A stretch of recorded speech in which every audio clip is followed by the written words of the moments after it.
5th Kazekage of the Hidden Sand Village, Gaara, versus the former Warlord of the Seas and now brains behind Cross Guild, Crocodile. Alright, this one is just for the love of the game. I'm gonna be real with y'all. I've thought about this matchup since I was a kid, and now I have my own channel, so I can make whatever I want. Gaara is one of the best written characters in the entirety of the Naruto franchise, while Crocodile is one of the best villains in One Piece, and is the first villain in the entire story who straight up beats Luffy multiple times. They're both sand users, but each have their own flavor of how they manipulate sand, so I want to make a video of these two going head to head with each other. Also, just a little disclaimer, I like both Naruto and One Piece. I grew up on both, they got a special place in my heart, would not be the same person without them. So if you think I'm being biased at all, I kinda don't care. Comment down below for your thoughts on the matchup or just suggestions for more content in general, and subscribe if you like what you see. Besides that, let's get right into it. Now when we compare these two for the matchup, I think it's pretty clear that Gaara is the better sand user between the two of them. Crocodile isn't a slouch, but Gaara has a wider application of sand abilities like making actual constructs out of sand or being able to have his sand flow into opponents' bloodstreams to immobilize them. The only construct Crocodile has at the time of recording is the ability to turn his sand into blades, and we've never seen him do anything as precise as Gaara's bloodstream feat. We've also never seen Crocodile apply his sand to restrain any objects as well. That seems to be Gaara's staple fighting style when it comes to his sand. Looking back on the manga, Gaara assisting Inoki to catch Madara's meteor was incredibly brief. There was more emphasis on Inoki being the key reason the meteor was stopped, and Madara credits him as well. This isn't really downplay for Gaara though, just stating what has happened in the story. Besides, Gaara able to block multiple smaller meteorites from crashing to the sand village during the last is, in my opinion, a better outlook on his abilities, seeing as this is him doing so solo, and shows how much stronger he has become in comparison to the beginning of Shippuden, where he was visibly fatigued from stopping the blast from Deidara's C3 explosion. All in all, I'd say this matchup would be very one-sided if Crocodile didn't have a few key differences that pertain to his sand. As a Logia in One Piece, all forms of physical attacks do no harm to Crocodile because he quite literally is just sand. No matter how hard Gaara hits or tries to restrain Crocodile, it would not affect him and just be a giant waste of chakra. Crocodile's dehydration ability is also unique to him. All Gaara's sand does is crush and restrain, but making physical contact with Crocodile's sand will result in fatal loss of moisture at an extremely quick rate at his choosing. It's also noteworthy to bring up that while fighting against Luffy, Crocodile basically says he can't be beaten in a desert battle. This statement is clearly overrated because there's plenty of people in One Piece alone who could take out Crocodile in the desert. But it is true that the more pre-existing sand in the area, the more of a benefit it is to him.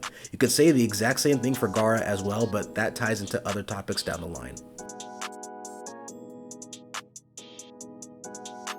When it came to researching for this video, I have seen all sorts of calculations done by various people when it comes to scaling Madara's meteor, and nothing ever truly seems to be concrete since there's a bunch of interpretations on it. Again, going based off the manga, we only get 2 panels of Gaara's sand when he's assisting Inoki and stopping the meteor. As the audience, we can't see just how much of Gaara's sand covers the bottom of the meteor. When the second meteor drops, we see the impact, and Gaara's sand is nowhere to be found. Again, this is not downplay. I feel like it is more consistent given his feat of single-handedly catching the multiple smaller meteors during the last to say that by the time we make it out of Shippuden, Gaara is able to project his sand comfortably around the entire sand village, seeing that his much weaker version almost pulled it off during the Deidara fight.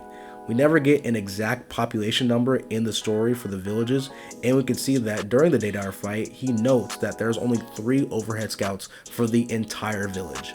Given the 20,000 shinobi the sand produced during the war arc, I'll go ahead and round up the sand village's total population to about 100,000 citizens. In contrast, during the Drum Island arc of One Piece, it specifically stated that the Royal Army of Alabasta totals at 300,000 soldiers, and the Rebel Army when they attack the capital totals to 2 million soldiers. Crocodile casually casts a sandstorm that completely envelops the entire battleground when the Rebel Army and Royal Guard are fighting, and it can clearly be seen covering a large portion of the capital city. I'd say this feat is well above the 100,000 speculated citizens in the Sand Village. If you disagree, that's fine, but there are explicit numbers to scale when it comes to Crocodile and the soldiers of Alabasta that we have never seen given in Naruto. To put things in perspective, the 100,000 White Zetsu army was considered massive in the context of Naruto's war arc, so take that for what you will. Stamina plays a huge factor in this matchup. Simply put, Gaara's sand manipulation is tied to his chakra reserves. He has exerted himself several times in the story, particularly when he uses a large amount of sand at once, such as Sand Tsunami against Kimimaro, blocking Deidara's C3 blast, and after performing the Grand Sand Mausoleum with Shukaku during the war. You can chalk that last one up to simply getting ragdolled by Madara prior if you'd like, but the point still stands that naturally as the fight drags on and he continues to use large amounts of sand, he will gas out. Crocodile, on the other hand, is not tied down with the same restrictions. In fact, every Logia in One Piece can freely use their elements without their strength being sapped in the process. Stamina for them is really tied to their overall condition and the amount of attacks they can endure. Crocodile only shows fatigue from attacks that land on him and do damage. Because Gaara can't physically hurt Crocodile with his sand attacks, this is a major disadvantage. Even if he increased the density and attack power of his sand as explained in the Gaara Hidden novel, it wouldn't affect Crocodile and be a waste of chakra. With that being said, however, Crocodile so far in the story of One Piece has nothing that compares to the amount of punishment Gaara can endure. Getting ragdolled by suppressed Madara alone is already a big W for Gaara as it is.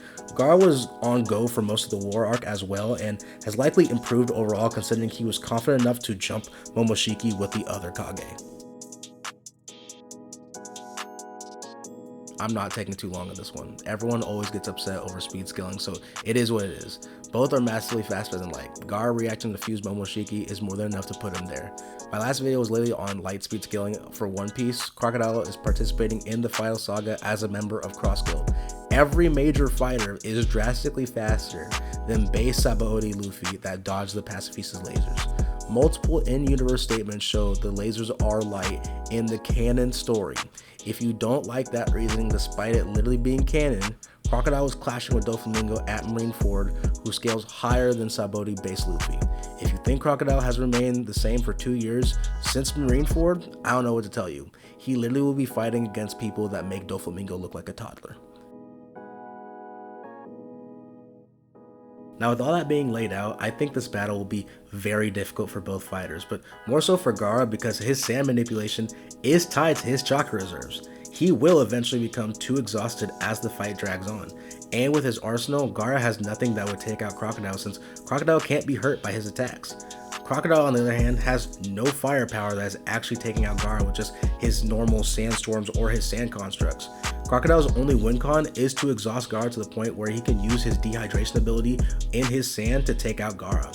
The fight itself will go for a long time because Gaara is a beast and he can go the distance as long as his opponents aren't drastically stronger than him, which I don't think applies with Crocodile. Because of the difference in range, however, there's going to be 0 points in the fight where Gaara can lower his guard. Thankfully for Gaara, his absolute defense should keep him from getting tagged immediately by Crocodile's sand. In Gaara's case, there's only one possible win con at his disposal, and it's situational at best, and we gotta give Gaara some leeway and fudge the numbers just a little bit. Gaara's win con would be landing the Grand Sand Mausoleum. Now again, dumping a bunch of sand on Crocodile does nothing to benefit Gaara, but I think it's at least possible for a sealing jutsu with sealing tags to maybe restrain a Logia like Crocodile. Again, giant maybe. And the reason why I call it situational is because sealing is not a part of Gaara's main arsenal of abilities. This mainly applies to him during the war arc where the objective is to take out the Edo Tensei fighters. Against Rasa, he did have 3 seals in his possession, but against the second Mizukage, the sealing team was the one that placed the seals on the mausoleum. Against Madara, the 5 Kage were the only individuals who were present at the battle. It only makes sense that Gaara and likely the other Kage had seals fighting the strongest Edo Tensei fighter. In literally all of Gaara's battles outside of the war, he does not use seals. Even when the Grand Sand Mausoleum with Shukaku is performed, Shukaku is the one that seals Madara with his personal curse mark. So if you believe Gaara actively carries seals with him normally, despite it never happening outside of the war, then you can argue that it may be possible for Crocodile to be sealed by the Grand Sand Mausoleum. If not, then this is a battle of attrition where eventually Gaara will become too exhausted and succumb to Crocodile's dehydration, ending the fight. And that about wraps things up. I hope you guys enjoyed the video. This was just a fun versus battle I thought of as a kid and I wanted to break it down. I want to again say that I like both Naruto and One Piece. I did my best to lay out both characters' arsenals as accurately as I could. If you disagree with the result, then oh well, you can never make everyone happy with a versus battle, especially a cross-verse battle. I might get flamed for it, but honestly I don't care.